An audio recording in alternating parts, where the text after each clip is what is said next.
সিউড়িতে গঙ্গা নেই বলে যখনই কাটোয়া আসি গঙ্গা জল নিয়ে যাই। সিউড়ি যাবার সময় এসেছে, তাই আজকে জল আনতে বেরিয়ে রাস্তায় বিধানদার সাথে দেখা, জোর করে আমাকে ওদের বাড়ি নিয়ে গেল।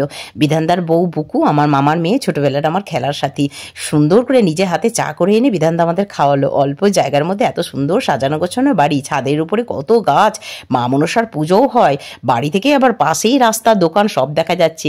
এটা আদিত্যর বউ, মানে বুকুর ছেলের বউ। খুব ভালো লাগলো, ওদের সঙ্গে অনেকক্ষণ গল্প করলাম। প্রথমেই গেলাম বাজারে ঘাটে, এত ভিড় দেখে চলে এসেছি দেবরাজ ঘাটে জল নিতে। এখানেও লোকজন স্নান করছে, তবে জায়গাটা অনেকটাই বড়, জল নিতে কোনো অসুবিধা নেই। রান্নাবান্না সেরে এসেছি, নাহলে এত দুপুরবেলায় গিয়ে আর রান্না করা যায়?